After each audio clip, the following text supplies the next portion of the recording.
Hello everyone, this is Sarika and you are with me on Maths Cookies. Okay, let's start today's class or today's lecture which is from exercise 4.2 and this is question number 3. Okay, question number 3 is that give first the step you will use to separate the variables and then solve the equation. आपके पास equation given है और उसमें आपको क्या करना है, variable जो है उसको सेपरेट करना है और साइड बाय साइड आपको उसका सोल्यूशन भी निकाल कर दिखाना है। अच्छा, जब हमने क्वेश्चन नंबर 1 और 2 करे थे तो उसमें हमारे पास सिर्फ एक वेरिएबल था और साइड में या फिर प्लस में या मल्टीप्लाई या डिवाइड में कोई भी एक ऑपरेशन साथ में चल रहा था। लेकिन ये वाला जो क्वेश्चन है, क्वेश्चन नंबर 3 में, यहाँ देखो आपके पास दो ऑपरेटर्स यूज हो रहे हैं। सबसे पहले अगर हम ये पार्ट देखें तो हमारे पास देखो एक माइनस में कांस्टेंट है, एक माइनस ऑपरेटर हो गया। दूसरा हमारे पास 3n मीन्स मल्टीप्लाई, यानी कि यहाँ पर हमारे पास क्या हो गए, दो ऑपरेटर हो गए। तो हमें क्या करना है, दोनों ऑपरेटर को यूज करके और उसको कैंसिल करना है और अपना सोल्यूशन निकालना है। तो जल्दी से देखते हैं पार्ट ए। अच्छा, यहाँ मुझे पता है कि पार्ट ए में मेरे पास जो है n क्या है, मेरा वेरिएबल है। तो हम सबसे पहले क्या यूज करें, जो हमारे वेरिएबल के बाद है, सपोज हमें इजी पड़ेगा -2। ठीक है, -2 को कैंसिल करना ज्यादा इजी है, तो पहले -2 कैंसिल करते हैं। -2 सेम वही प्रोसीजर है, -2 कैंसिल करने के लिए हमें +2 करना पड़ेगा बोथ साइड, यानी ऐड करना पड़ेगा। तो फर्स्ट स्टेप में हम क्या करेंगे, स्टेप 1 ले लेते हैं। स्टेप 1 के अंदर हम क्या कर रहे हैं, ऐड 2 ऑन बोथ साइड। ठीक है, अब हमने सबसे पहले ऐड करा तो यहां मेरे पास आ जाएगा 3n - 2 + 2 = 46 + 2। ठीक है, ये स्टेप क्लियर होना चाहिए। यहां से मैंने इसको कैंसिल करने के लिए +2 करा बोथ साइड। अब यहां से मेरा 2 कैंसिल हो जाएगा, तो मेरे पास जो इक्वेशन बनेगी वो बनेगी 3n = 46 + 2 दैट इज 48। ठीक है, अब क्या करना है, अब फिर दोबारा से वही प्रोसेस करना है कि हमें डबल ऑपरेशंस के साथ काम करना था ना। एक ऑपरेशन तो हमने कैंसिल कर दिया, दूसरा ऑपरेशन हमारे पास है मल्टीप्लिकेशन का। तो मल्टीप्लिकेशन को कैंसिल करने के लिए हम क्या करेंगे, डिवाइड करेंगे। तो यहाँ हम दोबारा से लिखेंगे स्टेप 2 के अंदर। स्टेप 2 में हम क्या कर रहे हैं, डिवाइड कर रहे हैं, डिवाइड बाय 3। ठीक है, जो हमारा ऑपरेशन, जो हमारा वेरिएबल है उसके साथ क्या है, 3 है। तो हम करेंगे divide by 3 on both side. ठीक है, तो यहाँ हम डिवाइड कर रहे हैं तो हमारे पास आ जाएगा 3n/3 = 48/3। ठीक है, यहाँ 3 से 3 कैंसिल हो गया और 3 से 48 डिविजिबल है और इसको कट कर देते हैं, ये आ जाएगा 16। ठीक है, तो लेफ्ट हैंड साइड मेरा आ गया n और राइट हैंड साइड बनेगा 16। तो ये हमारे पास वेरिएबल हमने सेपरेट कर दिया और साथ ही साथ हमने इसकी सोल्यूशन भी फाइंड आउट कर लिया। तो ये मेरा आंसर बनेगा n = 16। अब आते हैं बी पार्ट पर। बी पार्ट क्या है, 5m + 7 = 70। यहाँ भी दो ऑपरेटर यूज हो रहे हैं। पहला ऑपरेटर हमारे पास +7 और दूसरा यहाँ पर मल्टीप्लिकेशन 5m।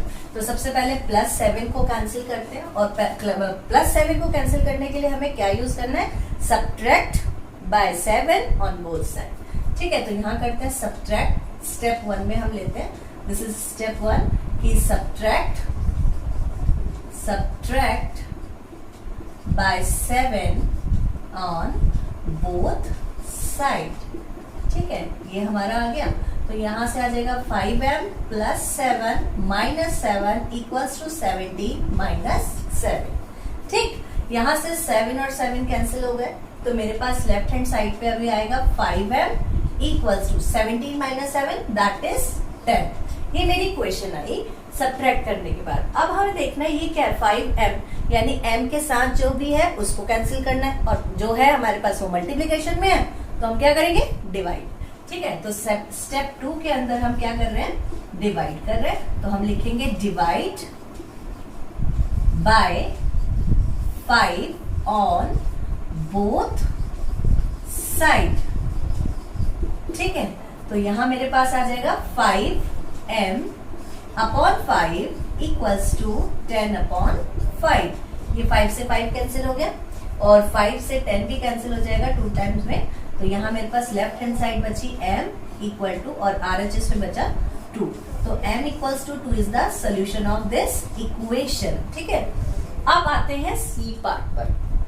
यहाँ देखते हैं C पार्ट में वेरिएबल है मेरे पास 20 P और P के साथ 20 मल्टीप्लाई हो रहा है और 3 जो हो रहा है वो डिवाइड हो रहा है। ठीक है, और इसका एक सोल्यूशन और हो सकता है कि हम 20/3 जो है वो हमारा है फ्रैक्शन के अंदर, तो हम क्या करें, हम करते हैं 3/20 से मल्टीप्लाई और डिवाइड। ठीक है, या फिर बड़ा इजी है कि सबसे पहले या तो मैं डिवाइड कर दूं या मैं मल्टीप्लाई कर दूं।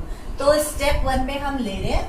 स्टेप 1 में हम क्या करते हैं, 20 को क्या करते हैं, कैंसिल करने की कोशिश करते हैं। तो 20 अभी इस वक्त मेरा मल्टीप्लाई में है, तो हम क्या मल्टीप्लाई का ऑपोजिट हमारे पास डिवाइड आएगा। तो यहां हम लेते हैं divide by 20 on both side. ठीक है, तो यहाँ मेरे पास आ जाएगा 20p अपॉन 3। ठीक है, अब डिवाइड करना है तो डिवाइड के लिए हमने यहाँ पे ये डिवाइड होगा तो यहाँ पे आ जाएगा 20। ठीक है, ये हो गया। उसके बाद इक्वल्स टू 40 अपॉन 20। ठीक, अब इस 20 से ये 20 कैंसिल हो गया और यहाँ से 20 से 40 कैंसिल हो रहा है 2 टाइम्स। तो मेरे पास इक्वेशन जो आई है वो आई है P अपॉन 3 इक्वल्स टू 2। ठीक है, अब क्या करें, अब इस 3 को भी तो कैंसिल करना पड़ेगा और ये किस में है, डिवाइड में है। तो डिवाइड के लिए हम क्या करेंगे, मल्टीप्लाई। तो स्टेप 2 के अंदर हम लेते हैं, स्टेप 2 में हम लेंगे multiply by 3 on both side. ठीक है, बोथ साइड कर लिया 3 से, तो ये आ जाएगा P upon 3 multiply by 3 equals to 2 multiply by 3। तो यहाँ से 3 कैंसिल हो गया। अब जो लेफ्ट हैंड साइड आई है वो आई है मेरे पास P और राइट हैंड साइड बनेगी 2 3 6। तो P equals to 6 is the solution of this equation. ठीक है, अब आते हैं पार्ट डी पर। सेम टू सेम ऐसे ही यहाँ हमने फर्स्ट टाइम डिवाइड करा था, तो यहाँ फर्स्ट टाइम हम क्या करेंगे, मल्टीप्लाई करके देखते हैं। तो ये मेरे पास आ गया स्टेप 1। मल्टीप्लाई करेंगे, किससे मल्टीप्लाई करेंगे, मल्टीप्लाई जो चीज डिवाइड हो रही है उसको मल्टीप्लाई से कैंसिल करेंगे, तो हम मल्टीप्लाई बाय 10 करेंगे। तो स्टेप 1 में हम करते हैं multiply by 10 on both side. ठीक है, बोथ साइड कर दिया हमने 10 से, तो यहाँ मेरे पास जो इक्वेशन आएगी वो आएगी 3p upon 10 multiply by 10 equals to 6 multiply by 10। ठीक है, अब यहाँ 10 से 10 कैंसिल हो गया, तो मेरे पास LHS में आ गया 3p और RHS बनेगा 6 10 60। ये इक्वेशन आ गई। अब यहाँ से p जो वेरिएबल है उसके साथ 3 है, तो 3 जो मल्टीप्लिकेशन में है उसको कैंसिल करने के लिए डिवाइड यूज करेंगे। तो स्टेप 2 में हम डिवाइड करेंगे। Step 2 divide by 3 on both side,